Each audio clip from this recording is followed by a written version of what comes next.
Bonjour à toutes et à tous, j'espère que vous allez bien. Alors aujourd'hui, ça va être la première vidéo sur la thématique de Noël.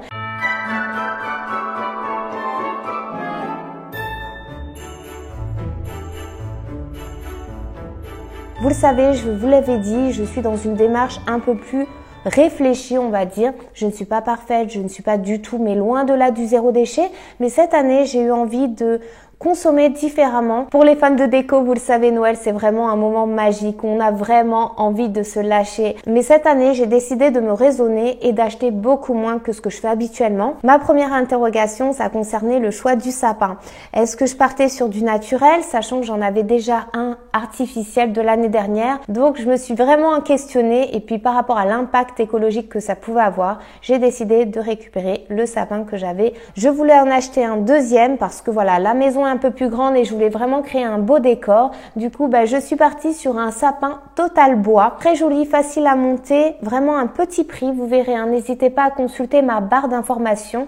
Et j'ai choisi plein de petites décorations en bois, dont certaines que j'avais depuis l'année dernière. J'ai aussi ajouté quelques petites clochettes. C'est une décoration plus épeurée, dans un style un peu scandinave et toujours dans cette avancée pour une démarche plus écologique. Pour le sapin, vous allez voir, c'est exactement la même déco que l'année dernière. Je n'ai pas racheté de boules, je me suis raisonnée. Même avec mon fils, il voulait quelques petites décos, vous savez, c'est très attrayant. Et à chaque fois, je lui disais non, c'est en plastique, non, c'est pas possible. Et au début, c'était pas toujours simple et en fait avec du dialogue, les enfants sont tout à fait capables de comprendre. Donc je vous invite, si vous êtes aussi dans cette transition, à dialoguer tout simplement. C'est quelque chose qui doit se faire en famille et à contrario, je voulais pas de la frustration. Donc on s'est permis quelques décorations, mais là on a vraiment bien réfléchi sur des éléments qui pouvaient perdurer dans le temps, qu'on allait apprécier les années suivantes. Alors tout n'est pas green, on est d'accord, déjà l'achat n'est pas green en soi, mais on s'est fait quelques petits écarts comme cette étoile lumineuse parce qu'en fait je cherchais une étoile un peu différente que celle qu'on a l'habitude de voir en plastique que je supporte plus maintenant. Je voulais quelque chose de différent et qui fasse tout de suite son effet en fait. Du coup j'ai choisi de détourner cette suspension pour en faire une étoile de Noël et je trouve que l'effet est waouh, franchement on ne voit que ça donne une touche en plus très classe au sapin. Donc n'hésitez pas, si vous cherchez une étoile en plus, c'est vraiment encore une fois pas cher. Tout ce que je vous propose, vous allez voir, c'est très intéressant en termes de prix. Je suis pas là pour faire le téléachat, mais c'est important aussi. On veut essayer d'avoir une démarche plus responsable. On veut trouver de la déco, mais il faut quand même rester raisonnable.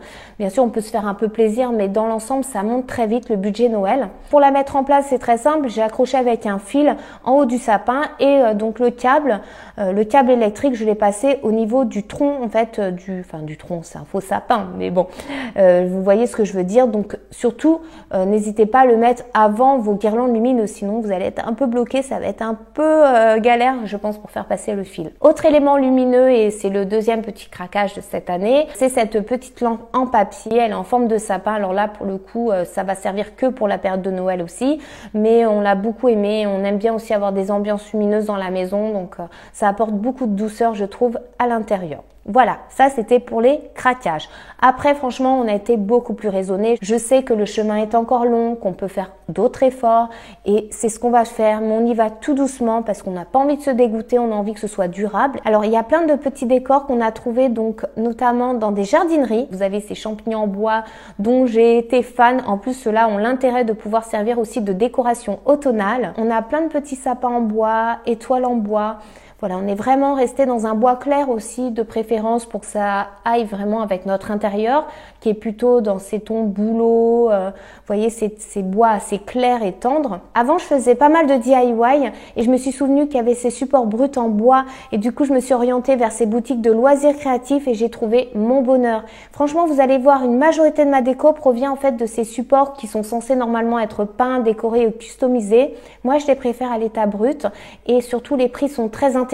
J'aime bien aussi décorer le bas de mon sapin puisque c'est là où les enfants jouent, c'est là où on va ouvrir les cadeaux de Noël. Donc on a choisi d'y mettre un tapis. Alors ça c'est vraiment l'idée de mon fils puisque moi je n'avais pas du tout pensé à ça, mais mon fils m'a dit que le carrelage est un petit peu froid et du coup il trouvait que c'était sympa d'y ajouter un tapis. Celui-ci je l'aime beaucoup parce qu'il est simple et en même temps il se marie bien avec les tons bois. Autre tapis, celui-ci je l'avais déjà, c'est une peau de mouton comme vous en trouvez partout, je l'avais depuis longtemps. J'ai entouré le pied de mon sapin avec cette ces petites pots pour donner un effet neige naturel et je trouve que ça se marie très bien avec l'ensemble. Ça apporte encore une fois de la douceur et comme je vous l'ai dit, j'ai récupéré quelque chose que j'avais déjà. Ensuite, on a récupéré des éléments qu'on avait des années précédentes et vous avez d'autres éléments bois que j'ai trouvé aussi en boutique de loisirs créatifs, dont cette luge que je trouve vraiment sympa. On peut aussi poser un cadeau, ça le met bien en évidence. On a aussi ajouté cette petite cagette en bois qui en fait on l'utilise pour mettre nos fruits et légumes, hein. C'est juste qu'on l'a un petit peu détourné. Donc n'hésitez pas d'ailleurs à détourner des éléments de décoration,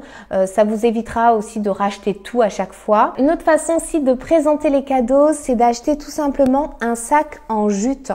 Donc je ne sais pas si vous allez bien le voir, il est assez grand. Celui-ci provient d'une boutique de jardinerie. Encore une fois, je voulais pas en acheter un personnalisé qui allait me coûter un bras, qui était justement trop personnalisé et que je n'allais pas pouvoir récupérer. Celui-ci me resservira notamment pour mes travaux de jardin, pour y mettre les feuilles mortes ou je ne sais pas, des pommes de terre ou des oignons que j'aurais récolté dans mon futur potager. Je ne sais pas encore ce qu'on va faire, mais je sais que c'est un sac que je vais réutiliser. En plus, il est écologique, là pour le coup, il est biodégradable, recyclable, tout ce que vous voulez. Donc vraiment, je trouve que ce sac est génial et le prix, encore une fois, est, je dois vous dire, 3 fois peut-être moins cher, voire plus que ceux qu'on trouve en ce moment qui sont vraiment personnalisés pour les fêtes. Autre chose que je voulais vous présenter avant de terminer, c'est le calendrier de l'Avent de mon fils. C'est quelque chose de toute façon qu'il attend, qu'il me demande. Pour les enfants, c'est parfois un peu dur d'attendre ce jour de Noël, ils sont impatients. Rien que quand on fait la déco Noël, ils sont tout excités, ils demandent c'est bon, c'est demain Noël? Non, c'est pas demain. Donc ce calendrier peut être une belle solution pour les faire un peu patienter et commencer à vivre cette magie de Noël. Voici le modèle qu'a choisi mon fils. Donc celui-ci, encore une fois, vous allez le retrouver dans les boutiques de loisirs créatifs. Un tout petit prix. En plus, je pense qu'il était en promo, hein. Comme le sapin en bois d'ailleurs, en ce moment, il était en promo. Donc voilà, c'est très simple, hein, dans le style. Ce sont des petites maisonnettes. Et en fait, pour les ouvrir, il vous suffit de colisser la petite ouverture comme ça vers le haut. Voilà. Donc c'est très très joli. Alors, je me suis quand même demandé pourquoi il avait choisi celui-ci. Parce qu'il y en avait plein, franchement, il y en avait plein des jolis, il y en avait même en forme d'une seule maison avec plein de petits tiroirs. Il y avait quand même beaucoup de choix et je me suis dit pourquoi celui-ci? Et quand nous sommes rentrés à la maison, eh bien, il a détaché les petites maisonnettes. Puisqu'en fait, vous pouvez les soulever comme ça.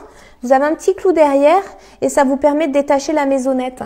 Et en fait, il s'en sert pour se créer des petits univers, des villes pour jouer aux voitures. Je trouve ça génial parce qu'en fait, il a 2 utilisations. Il sert de calendrier de l'Avent et en même temps, il sert d'élément de jeu pour mon fils. Pour le calendrier de l'Avent, je sais que vous vous demandez peut-être en tant que parent, qu'est-ce que je vais mettre dedans? Je vais vous présenter les quelques petites trouvailles que j'ai déjà faites et puis je pense qu'après, on va y aller au fur et à mesure.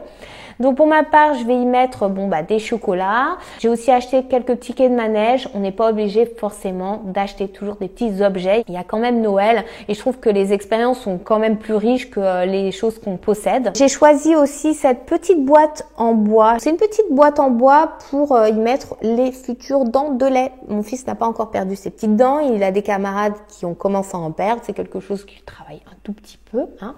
Donc je me suis dit que ça pouvait être sympa pour amorcer le truc. J'ai trouvé ce joli petit sifflet en bois, là encore une fois. Il est très mignon, hein, c'est un petit oiseau. Franchement, il a une tête assez rigolote et mon fils, il adore les sifflets. J'ai pris un gros pot. Oui, c'est en plastique malheureusement. Vous avez différentes formes de perles, donc je trouve ça très très sympa. Vous pouvez aussi mettre des pierres comme ça, semi-précieuses. Ça dépend aussi des passions de vos enfants. Je savais que j'avais oublié un petit élément. J'ai trouvé ce petit porte-clés en forme de voiture, donc c'est un porte-clés en bois à peindre. Donc ça aussi c'est super parce que au-delà de l'objet qu'il représente, il pourra aussi avoir une activité derrière, comme la petite boîte aussi pour les dents. C'est la même chose, ils peuvent aussi la peindre. N'hésitez pas à me dire ce que vous allez faire cette année, si vous changez de décor ou si vous aussi vous avez décidé de réutiliser ce que vous aviez déjà et peut-être compléter avec de nouvelles choses. Si vous êtes parti dans une démarche complètement green et que vous allez dans quelque chose de beaucoup plus minimaliste et simple ou du total réutilisé, voilà, franchement je serais ravie d'avoir votre partage, savoir ce que vous allez faire. Je vous remercie infiniment de me suivre sur cette chaîne. N'hésitez pas à vous abonner si vous aimez bien mes vidéos pour me soutenir et surtout à liker voilà la vidéo pour me dire si vous avez aimé, puis si vous n'avez pas aimé vous pouvez mettre un pouce en bas, c'est pas grave et je vous retrouve en commentaire comme je vous ai dit avec grand plaisir. Je vous fais d'énormes bisous et je vous dis à très bientôt pour une prochaine vidéo. Ciao tout le monde.